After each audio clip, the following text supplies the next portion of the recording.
when someone cares and when they really, really are present and they really are saying, hey, listen, I don't care what it takes. We're going to figure something out for you. We're not going to abandon you. We're not going to betray you, betray your service, your commitment. You know, you served, we're going to serve now. Now it's time for you to be served, right? Because we got to take care of you. So there's something very powerful about that. Welcome to In Good Company. And now we continue where we left off on the In Good Company podcast. Well, Kevin, I commend you for recognizing that shift when you guys got busy and and because some don't, right? And they're just like, what's wrong with you? You know, like, right? Aren't you happy sitting here watching your shows? You know, and it's like that, or those families pop in and listen. I highly respect families that try to hold it together and that sort of thing and not get help. And they try to, piece it together and they're like burning it at both ends and they're, whatever. Sure. And sometimes that's needed, right? It is needed. Sure. But it's not sustainable. Right. There's an expiration date on it either way. And, you're just like, just to be able to recognize, how, and, we just threw a number out there. We said, it'd be nice to get 2 hours a day. I'm not a clinician or a doctor or live in the world that, you guys live in on that scale. But I will tell you what I've seen is when you have those elements that are, of course, the essential, the air you breathe, the water, the food you eat, and the shelter and all that essential stuff. But you add the dynamic of community and purpose and legacy and value. Man, it's crazy how we watch people every day transform. It's amazing. And at different levels too, obviously. I mean, some more than others. And sometimes health precludes that or whatever, because it is just harder than, but I'm getting older. I'm like, I'm starting to think about mortality a whole lot more, as time goes on and the more grandkids I have. And I'm thinking, wow, you guys are getting older, man. I'm going to be around. If I'm going to be around to watch, you start thinking about that kind of stuff. And boy, you better have a good perspective because it can go south in a hurry if you're not careful, right? If you don't have the people, the support, or does that make sense? I don't know if that makes sense, but we just watched that. So again, we've just like those are the pillars. I love those pillars. That makes sense, perfect sense.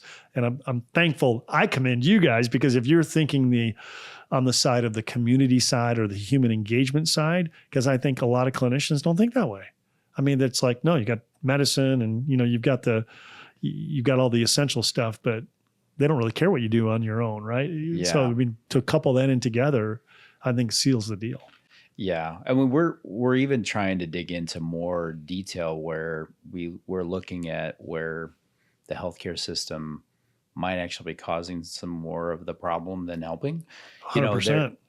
Somebody, and oh man, I cannot remember the term she used. It was a really good term, but basically it was when families or the individual go to the healthcare system and they're trying to get the help that they need. Mm-hmm.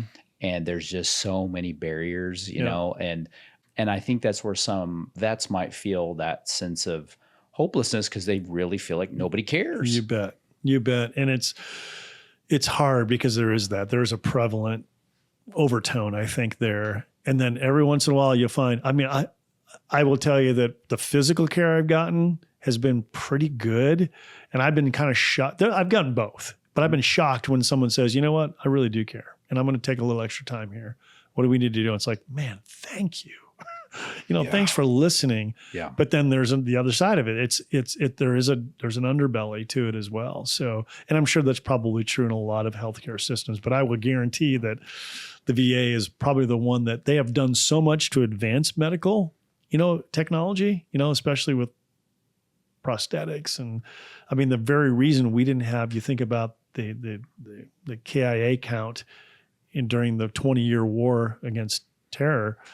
I mean, it was so small compared to Vietnam, and they said a lot of that was because of medical advances. Yeah. The problem is that the invisible wound count though went through the roof because we didn't see the other side of it because we're not addressing the trauma that goes on here. And I think sometimes like, oh, they'll be fine. It's like, well, no. So you had Harvard crunch your numbers and Yeah. you worked with the Pentagon, you got Yeah. all those numbers together. I mean, has there been any talk about tying these invisible wound casualties back to those wars? Yeah, I think yes, and I think finally we're seeing some level of awareness, where there are dots being connected, and like, whoa, wait a minute, maybe there's more like moral injury. That's a term that's only really been out the last 10 years. I hadn't Right. really been exposed to that at all. Well, now it's actually the VA is going to consider that part of a disability. Like if you suffer moral injury, they're going to give you compensation for that, as a disability if you qualify, Yeah. which that's miraculous in and of itself, that the fact that they're willing to do that. Of course, Yeah. PTSD, the same thing. I mean, there was none of that before. They didn't really take what we call invisible wounds, the things that and that's what just is so crazy too, because you'll see a guy or a gal. This is what we get all the time. That's why I think sometimes our suicide prevention issues are the training that people go through, because we've been through all the training. I can tell you all the different, like, have you had this certification? Hey, we'll do it. We'll go through it. And it's all the same. It's like, look for the signs. But when we get calls and they say, hey, we know that you guys do suicide prevention, but do you do advocacy for those who have suffered? Because my son took his life 3 days ago. Really? Or my husband. Oh, we're like, just every time I hear it, it's like, because it's only if we could have connected with them, right? Yeah. Maybe there would have been a chance, and probably a pretty good chance. We've had over 5,239 interventions as of yesterday. Wow. And we've only lost one person in 10 years. Wow. I mean, which it almost seems impossible to even say that, but it's, and I really do, I give a lot of credit. Hopefully this doesn't seem too, I give a lot of credit to God, because when you bring this out and there's something that happens that's just very powerful. It does it transcends, I think, our own thinking about hope, right? I mean, how do you quantify hope? How do you, but man, without it, it's not too many people thrive without it. It's like, but it's a pretty important commodity, right? So giving that perspective in a way that's genuine, right? And it's not weird. It's not strange. It's like it relates to that person. That's what we try so hard to do. How do we give them that sense of hope, or help them find that nugget that they can hang on to? And it's so important. So yeah, I don't know if I answered your question, but to tie it back to, I think there is finally now a breakthrough that this is a part of what we call, we're very thankful for the Endeavors Foundation. They've worked very, very hard to help with the Cohen clinics, and they help with a lot of other areas in the healthcare system world, right? The clinical world. I don't know if you guys have heard of the Endeavor Foundation or not.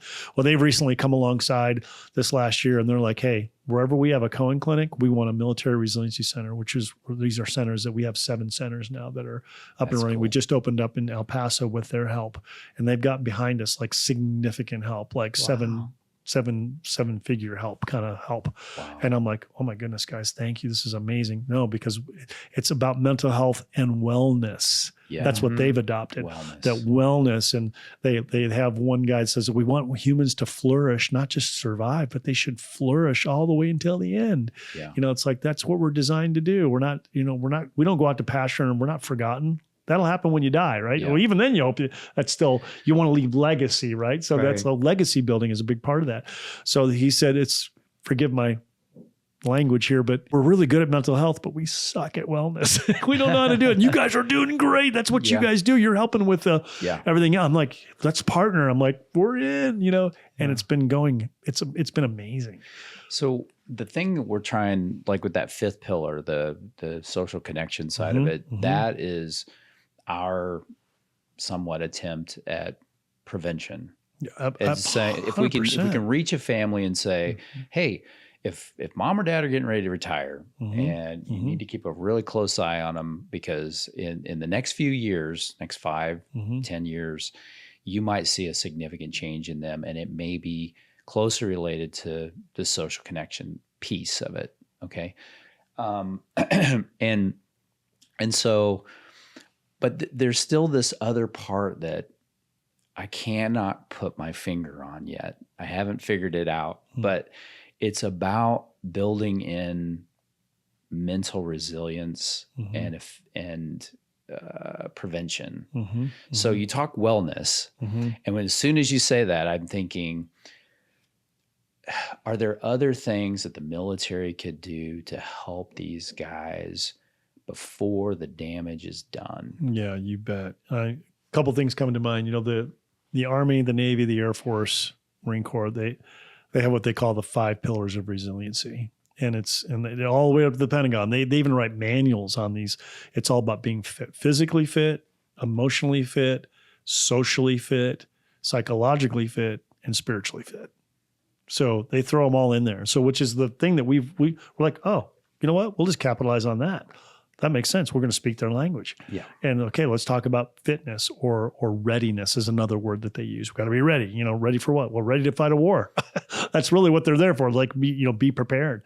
And so the thing that they really do well, the physically fit, they got that down. You know, it's like, man, they spent a lot of time, a lot of money, a lot of effort. In fact, most of your training that you remember in the military is a lot of it's pretty physical. Emotionally, some, you know, psychologically, yes, but I don't think necessarily the social side that they kind of let that happen. And there are some things that happen naturally within that realm. Like when you take a bunch of guys through some really difficult things, they bond, right? So I don't think they have to spend a lot of time doing that, but because it does, there's a tribe. They call that. I mean, military, it's our tribe. I think it's a hidden people group, actually, you know, that because they isolate, you know, when they come back out.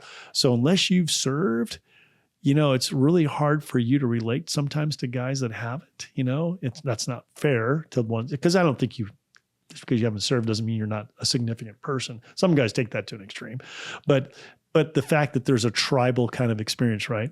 But the one thing that they don't ever focus on is spiritual. We have chaplains. That's it. So, well, great. You know how many chaplains I saw in the years that I served? One for like 10 minutes. It's like, that was it. I mean, they didn't come around.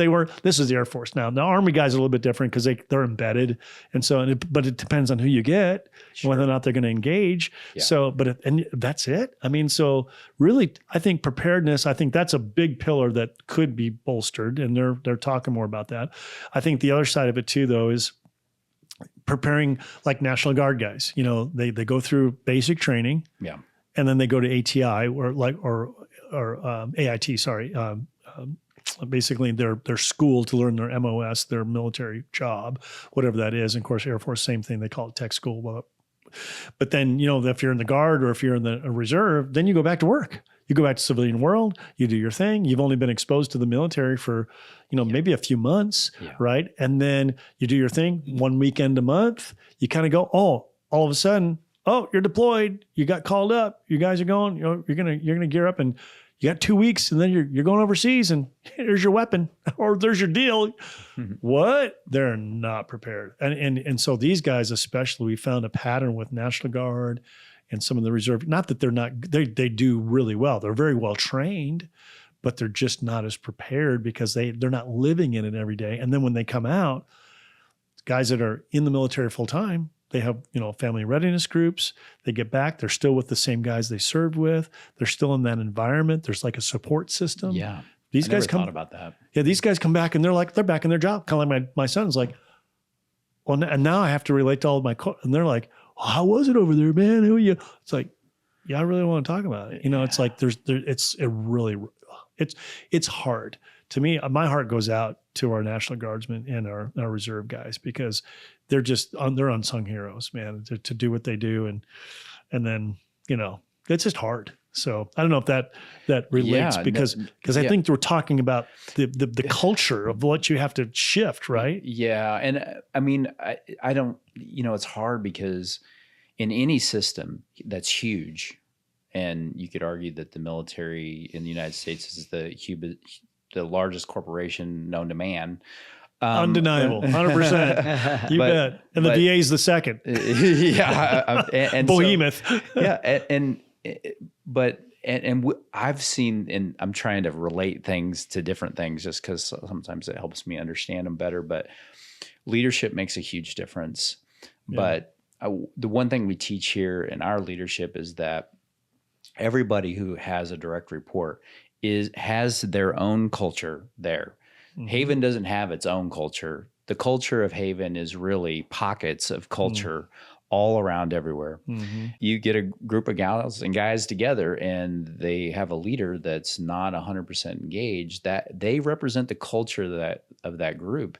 And so good. And one of the things that you can experience in those situations is this callous kind of like, we're going to deal with this hard situation by locking down more because we have a hard job to do. And that's the best way for us to handle this situation is to, let's not talk about it.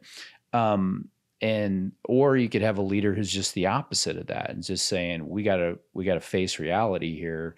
You guys are gonna, you guys are not going to come out of this unscathed. And, I've got to give the guy down the road a heads up that you're coming back and you're going to be a bit of a mess.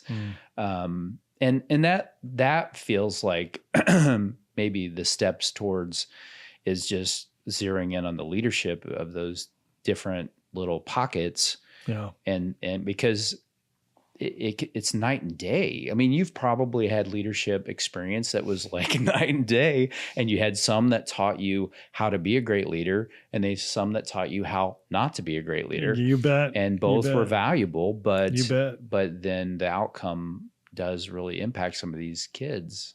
When I think being consistent too, like what are those essentials? And we are by far, we have a long way to go and grow. We've got about, if we count all of our centers, about 40 employees. Here locally, though, there's like 12 of us, is our headquarters group. And then we've got even regional, it becomes harder because you don't have as much engagement. Our engagement's over Zoom, or over a Teams meeting or something like that. And it's like, okay, we're gonna talk about culture. It's like, yeah, well, good luck with that. It's like you can't, how do you really help develop culture or shape culture when you're thousands of miles apart? So it's constantly just having to remind them about simple things. Remember, that's where our core values come in. So for us, it's like, it's always about the client. 100%. It's about that warrior. And we don't believe that there's not one problem that comes walking through the door that we can't contribute something positive to. We may not be able to fix all of it ourselves, but we've got a vast array of resources. What's the difference? You already mentioned it, John, with your son, and my heart goes out to you because as a dad, I get it too as a dad. I'm a military dad too. I was in the military, but I'm a military dad, which is harder in my opinion, to watch your kid go through difficulty, right? But to say when someone cares and when they really, really are present and they really are saying, hey, listen, I don't care what it takes. We're going to figure something out for you. We're not going to abandon you. We're not going to betray your service, your commitment. You served, we're going to serve now. Now it's time for you to be served, right? Because we got to take care of you. So there's something very powerful about that. So I just think, how do you develop that in a culture, like you're saying, in a leadership? It's like, so you got to go back to that. So we're just really simple. Look, it's all about collaborative. It's collaborative care, right? It's collaborative work. You can only be directive if you really have the answer, but you better know it because we're going to challenge it. And if, and then you got to go back to collaboration again, if it ends up being wrong. And that includes me too. Yeah. This isn't, just because I happen to be the founder of this organization doesn't give me any right to, direct people. So has your organization gotten to be able to talk to the head honchos, the leaders of the military, and give feedback to them? Yeah, it's really great. We have been so grateful from day one, with our connection with the Pentagon through the chaplaincy office. There was the deputy chief of chaplains actually brought us in and said, hey, I get this. He goes, we're over here, but we're really seeing the practical side of this. And we speak to this quite a bit.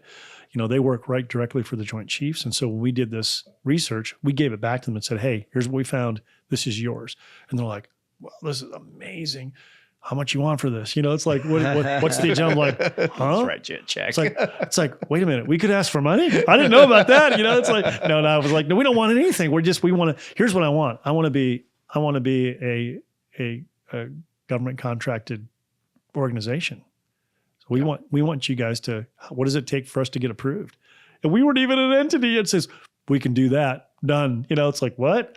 So right from day one, so we did 253 Department of War. Now I want to say Department of Defense, Department of War workshops, resiliency workshops across all branches last year. These are for active duty troops and their families. That's awesome. So yes, the answer to that is yes. And some of our representatives actually met, not with Pete Hegseth, but his staff last week in Washington. I was in Washington last week meeting. I was on Capitol Hill talking to senators and congressional members, about some of the initiatives we're trying. We would really like to become a community partner, just like Cox Health and Mercy. They're community partners to the VA.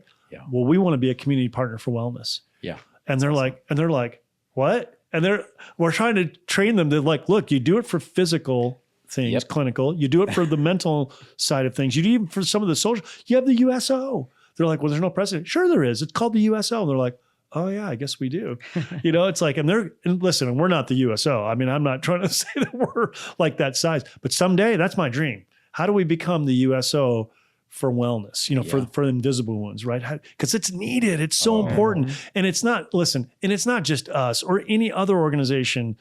I champion anybody out there doing it. We're not competing with anybody. We're all one team, one fight. I mean, this is, and I think that's one of the reasons too, why we've had some of the success we've had is because it really has been based on, let's focus on the individual, just like what you guys are doing. Let's focus on the elderly, right? Or is it fair to say the geriatric world? I mean, that's, and I'm kind of there. I'm 64 years old, right? And I'm like, in 10 years from now, I'm going to be talking. Look 64 at all. Well, thank you. Well, thank you. I appreciate it. But I'm like, I'm going to be talking to you guys. Like, help, I don't, you know what I'm saying? And I hope that there are things out there during that. And I feel so bad for, you think about all the crazy things that my folks or their parents, they just didn't have a lot of that support. Yeah. So we're living in such a better world today in many ways, but I think so. The problem I think is there's just so much misinformation out there. Sure. And what they've been told about how to eat and healthcare and that sort of thing is just,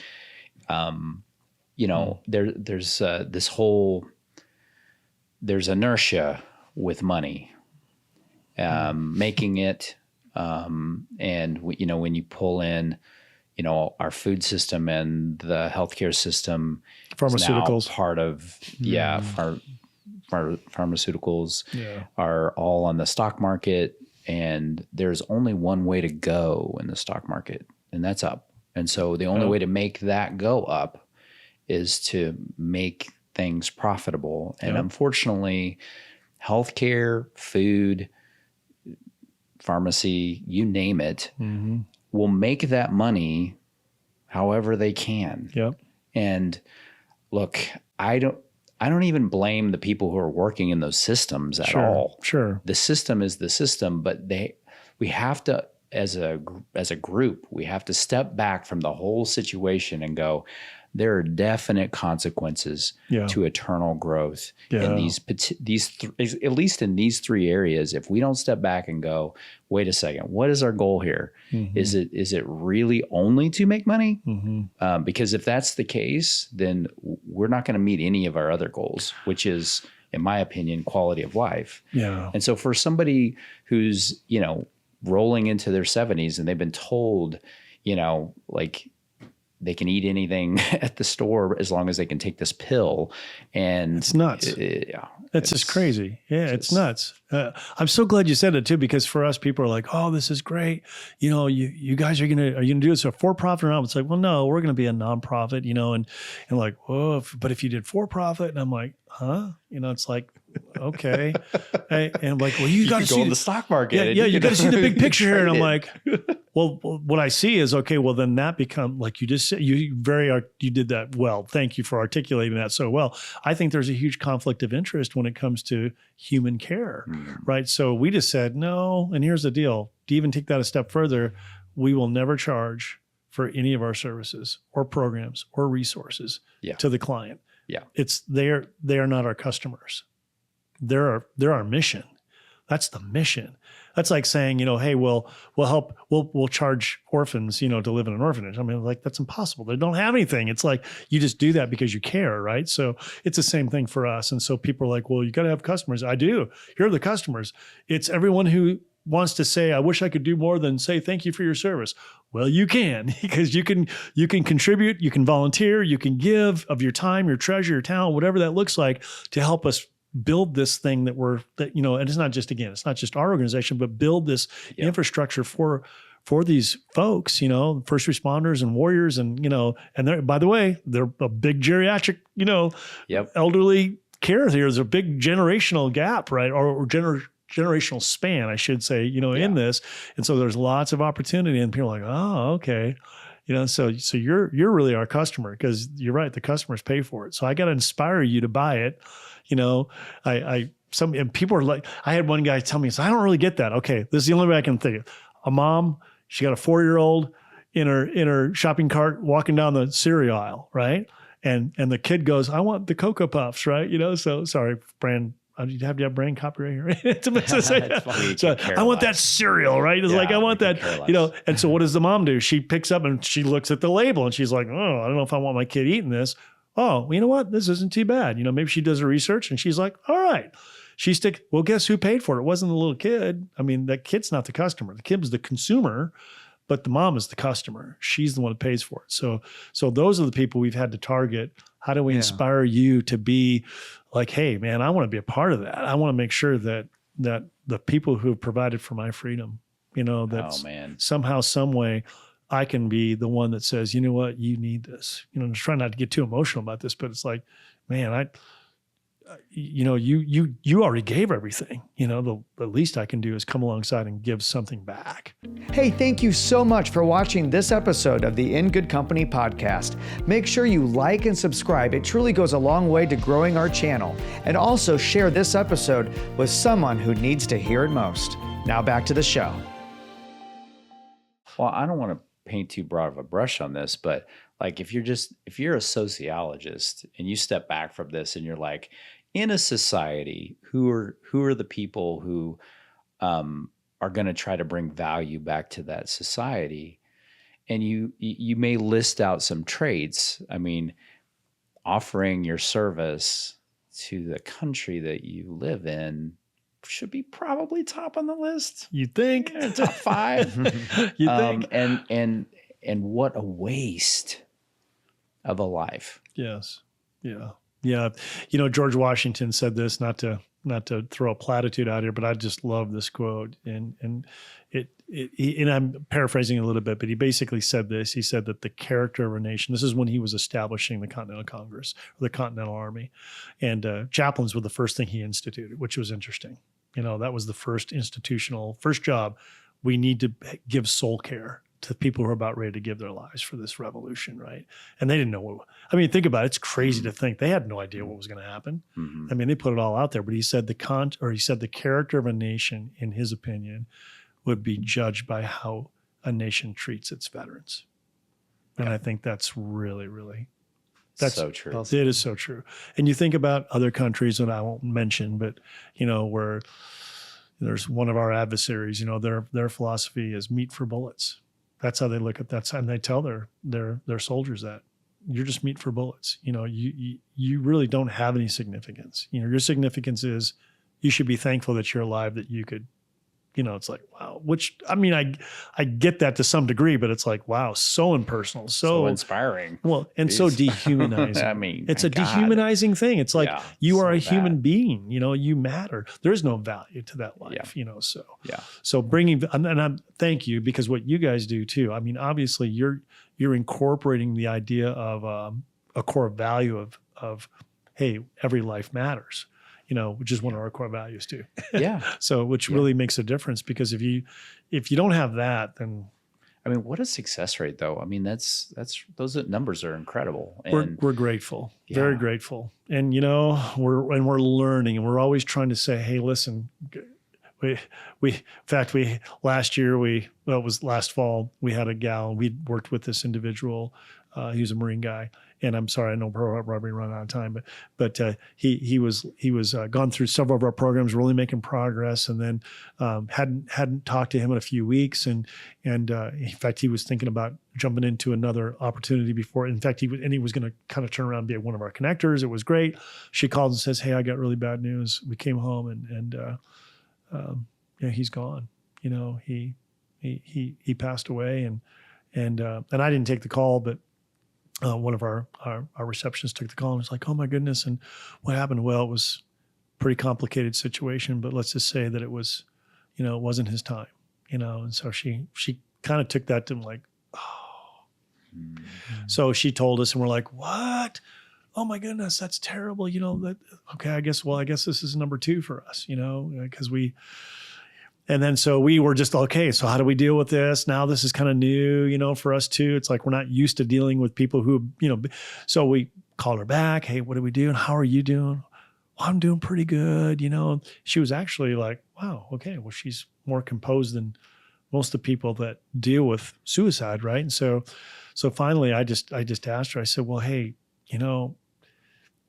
what do you think drove him to this place of hopelessness?" And he goes, "What are you talking about?"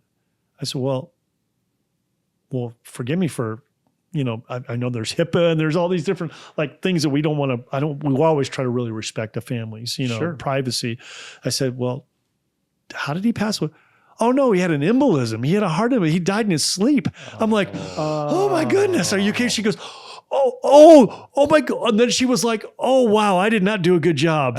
Oh, I can see why you would think that." And she's like, "No, I would have been on your doorstep." Yeah. That would have been totally different. I'm like, okay, well, very good. It's just been interesting to see that the simple things of care, what you guys are talking about, the idea of value, idea of community.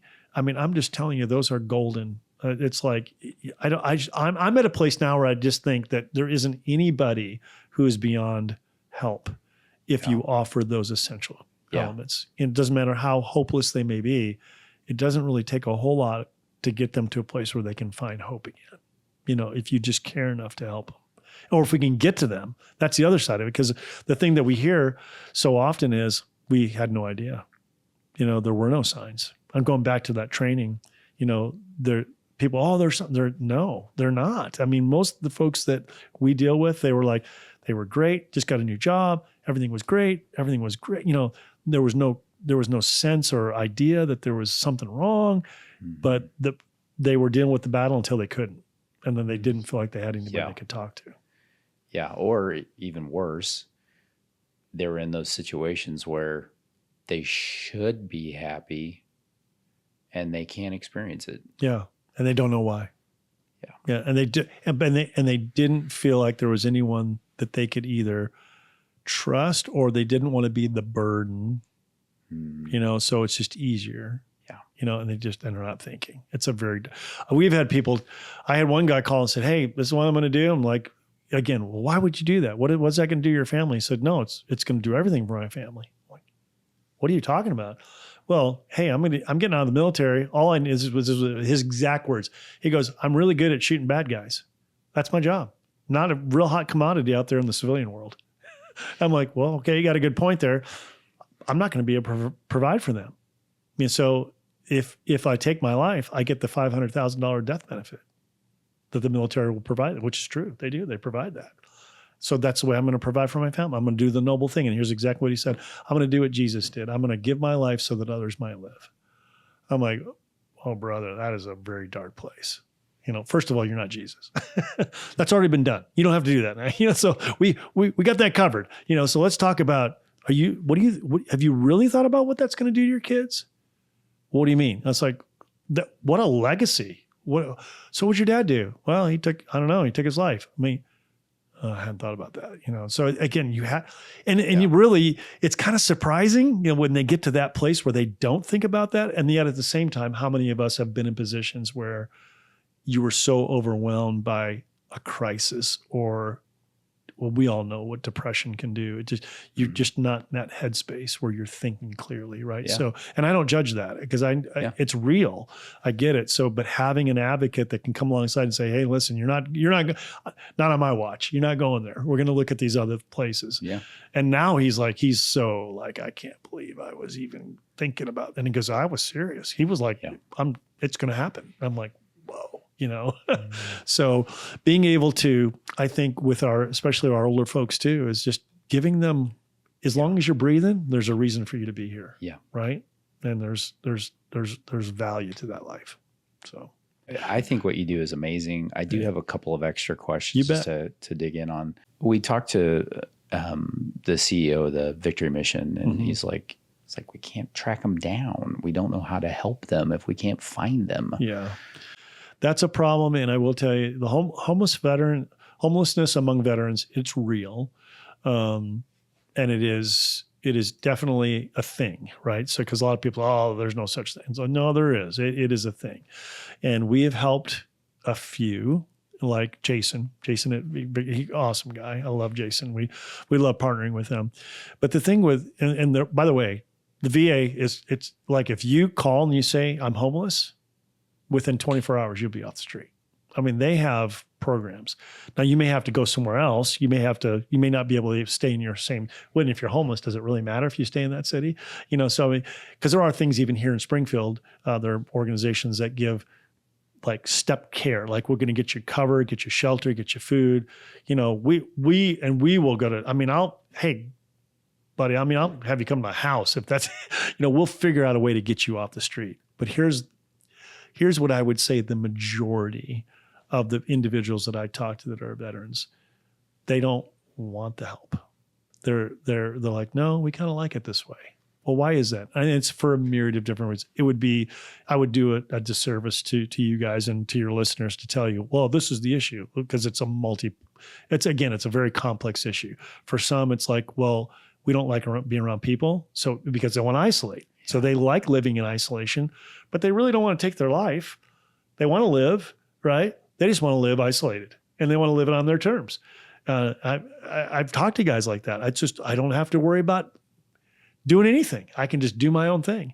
And I'm okay with the minimalist or minimalist life, and I'm okay with that. Yeah. No big deal. Or it's because maybe I feel like I shun my family or I've got issues and I don't want to go to the VA. Only 26% of the people eligible for VA care actually take advantage of it, which is that's a whole nother podcast. Why is that? I mean, that just, of course, we know that some of that may be on the VA, but a lot of it's on the guys. It's access. I will be honest. You're right. There's a bit of an access issue. You're right. But I like to go on record saying that, but it doesn't matter who you are. We will get you access. Yeah. It's so funny because people are like, man, that's better than I even thought. I said, yeah, me too. It's like, that turned out really well. Yeah. So there are those kinds of stories. And then there's like, disappointment. But we don't give up though. We're like, hey, let's keep pressing. Yeah. And we'll, hey, you just go home. We'll take care of it, or we'll be in touch. We'll keep pressing for you, because it's hard to carry. You can't do it on your own. Yeah. So going back to, I think the whole homeless thing, it's complex. And I think a lot of times our communities, we give access for people to kind of go that route in ways that I don't think we should. Yeah. In some ways we make it too easy. Now, it doesn't mean that we shouldn't care for people. I mean, because sometimes it happens. Yeah. But the people where it just happens and are like, oh, this has been devastating, we don't want this. Those are the people we can help. Yeah. Because there are ways, to help. And we are willing to go the long haul. I've got a guy that I talk to every day, and I have for 6 years. And we talk every day. I mean, I'm not kidding you. I'm not exaggerating. I mean, every day. And he's like, hey, man. I'm like, hey, how's it going? And we've never met. We've never Zoomed. We either talk on the phone or we text. That's it. I mean, and he loves it. He's like, cool. You have no idea how much of the support you've been. Hey, his name's Jack, and I'm like, hey, Jack, I'm coming out your way. He's like, Yeah, I really don't want to meet you. I'm like, I like our arrangement. I'm like, seriously? And he's like, and on his face, like, man, I love you so much. You don't realize how important you are. I'm like, well, okay, it's a little bit weird, Yeah. but it's a good weird for him. And you know what? And it works for him. Yeah. And he's not homeless, by the way. He just likes that arrangement, right? Yeah. It's almost, I feel like he's like, well, I don't want to meet you because I might mess it up, you know? Well, that's true. I don't know. You don't know. It's just complex. And so we're just a funny bunch, man. I'm telling you, veterans can be a funny bunch. And you know, in the world of first responders, the same way. By the way, a little shout out to first responders. I will tell you that I feel like sometimes they have it the worst because their war is every day. Yeah. You know, and at least when you're in the military, when you're like a tip of the spear, like my son, who's a Green Beret, he'll tell you. I mean, my Green Beret experiences where I get to actually use my training, it's probably 5% of what I do. You know, you live for those moments because that's all you do. You train, then you do it, and it's like, oh, and then it's done. Well, the guys out there that are out there every day, they Grinding. Oh, every day, and so yeah, and those issues are almost identical. Yeah. It's amazing. I was going to ask if listeners remember one thing from this conversation, what do you hope that it is? That's a great question. I would think two things come to mind. The first thing is that please don't ever think that if a veteran, you know, has gone through difficult, and many of them have, you know, we all have to some degree, but even to the degree where they are struggling mentally, emotionally, that doesn't mean that they're a ticking time bomb, you know, and it doesn't mean that they're going to, for lack of a better term, go postal. I think isn't that the term that they use now? Sorry, that's probably not a good euphemism. Because I think is it possible that some could? Sure. But that is not the norm. That is by far the extreme exception, you know, and I think a lot of guys are so ashamed there's a lot of shame that goes in, or that's where a lot of that fear comes from, is like, well, I'm afraid that some people are going to think that I'm just a monster, you know? I had a buddy, he was at the Marine Corps battalion where he was helping guys at Walter Reed and walk through some of this stuff. And he said, yeah, I remember the first time I was at a family reunion with my, you know, my family. And these are people that I love and trust. They love me. And I just come home from my, I think, second or third deployment. And they're like, oh man, what'd you do? And he's like, well, he goes, yeah. And they're, thank you for your service. And he was like, yeah, I don't know if you'd thank me. Well, what do you mean? He goes, well, man, we just do stuff there. That's just, it's hard. Well, like what? And he's like, well, and he started telling me, he goes, man, what is wrong with you? You're a monster. Like you actually, like, yeah, it's called war. You know, it's like, you know, and he's like, then don't we want to talk to him? It's like they freak out. And so I would say to the listeners that, you know, just know that there are people who are willing to take those burdens. Not everybody can, and not everybody should. Not everybody's wired for that. But for the ones that are, I mean, don't think they're monsters. They're not, because war is there's no subtlety to it, right? Mm-hmm. It's not a soft thing. There's nothing velvet about it, and there's nothing glorious about it either. It's a horrible thing, and yet living in a fallen world. So that's the first thing. The second thing I would say too is that I think if people don't underestimate the power of your kindness. And if you could say, like, if you want to say thank you, maybe instead of saying thank you for your service, which is almost like a platitude now, which it's great. I mean, I'm always like, hey, you're welcome. You're worth it. That's my response. Like, you know, I'm cool with that, but I feel like I'm in a pretty good place. Right. So, but for some guys, they're like, oh, man, you wouldn't think you're just saying that. And, you know, they get all weird about it. I'm like, stop. And I tell those guys, don't do that. You know, as veterans, don't do it. So maybe say something like, hey, thanks for your sacrifice, or man, I thank you for what you and your family had to endure. You know, give a little bit acknowledgement. Yeah, give a little bit more of let it come from your heart, and you know, and let it come from maybe what you perceive what they had to go through. That means a ton. I'm telling you, if you say that, they'll be like, oh, whoa, okay, well, hey, you're welcome. Even the crustiest guys will be. You'll cut through that crustiness, right?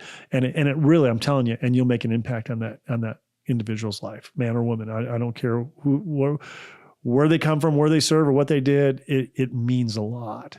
So you know, and I think it's part of the recovery, or part of the community engagement. I'll go back to that. It's part of that social engagement that whether the veterans realize they need it or not, and whether the civilians realize that the power that they have, that, hey, just do what you can and take advantage of that to say thank you. And, it means a lot. So, Kevin, how can listeners reach out to you? Yeah, so really easy. I would say probably, thewarriorsjourney.org was our original website, and so we worked really, really hard. But so really simple, TWJ for thewarriorsjourney.org. That's a really good way. Plus, you can explore some of the things that we actually offer our clients. Our website is actually a website designed to be interactive with the warrior community and the first responders. So if you go there, we're probably not as well versed as we should be about who we are. The about page is kind of minimal, but that's at least a way to get exposed. But you can contact us via that. info@twj.org is our kind of our general email, which our whole staff sees that. So everybody gets that email as well as our personal one. So it's many times we'll just slip the, no, you won't, we'll see it. Somebody's going to find it. So if you want information, or you can call us at our office here in Springfield. Is it okay to give the number? Absolutely. So 417-567-4800. So 4800. So 417-567-4800. That's our number to the office. And feel free, if you know somebody, please don't do this though. I will say this. Don't call and say, hey, I got somebody, you need to call them. I'm like, well, it doesn't work that way. I really wish it did, because if it did, we would do it. Yeah. But it really needs to be their idea, right, to reach out to us. So I always tell people, well, if you know that person, here's what I'm going to beg you, advocate for them by going to them and saying, hey, and here's what's so that's why we have so many of these handouts. Feel free and take them one of our cards and say, hey, we came across this organization and we think they're legit, right? We kind of feel like they really could help you.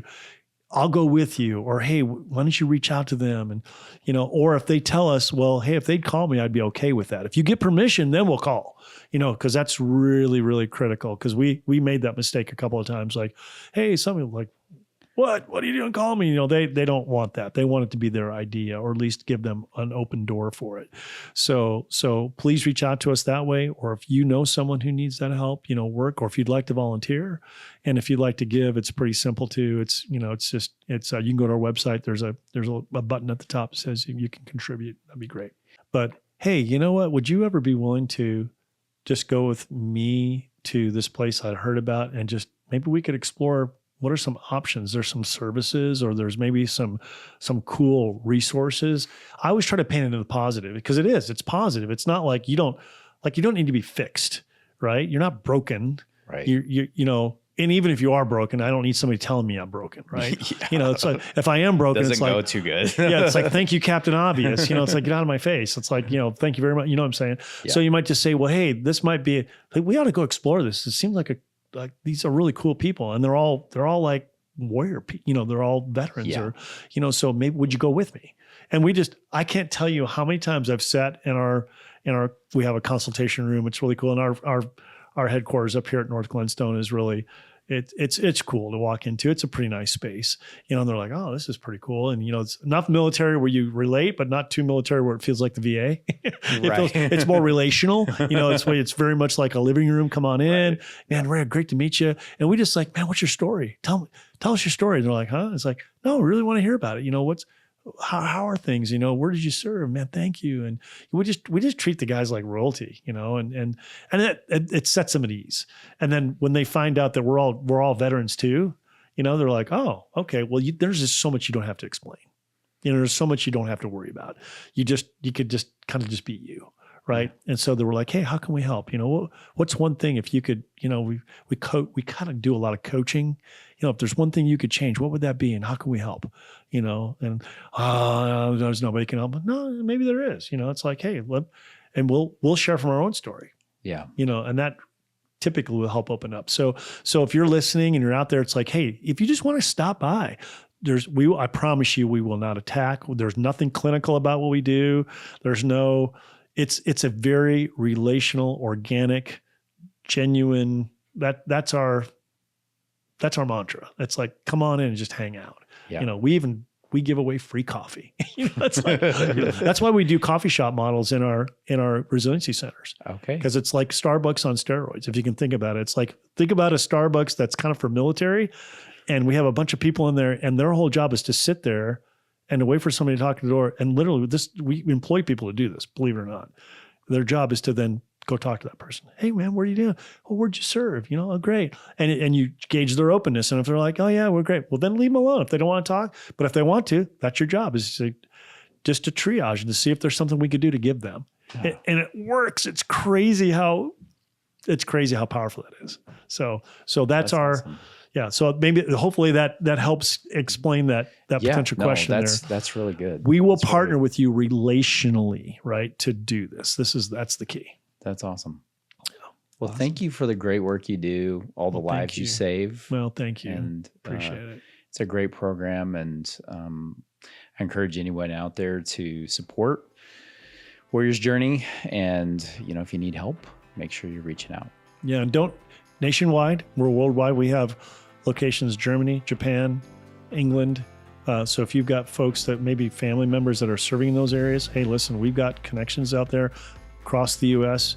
We're not in every city, but we are. We're in every city regionally through our volunteers. That's awesome. That's great. Yeah. So please don't hesitate. Just reach out to us if you have a question. Awesome. Right. Thanks again for being here. Thank you so much for having me. Appreciate it. If you enjoyed today's conversation, make sure to like and subscribe so you never miss an episode. And we'd love to stay connected. Follow us on YouTube, Facebook, and on Instagram at In Good Company Elder Care Podcast. You can also find us on X, formerly known as Twitter, at IGC Pod, and on TikTok at IGC Elder Care Podcast. Thanks for tuning in to In Good Company. I'm John Ray, and I've been joined by my amazing co-host, Spencer Ernst. Special thanks to our executive producer, Alex Wallace, for helping bring this show to life. Until next time, take care, and remember, you are always in good company.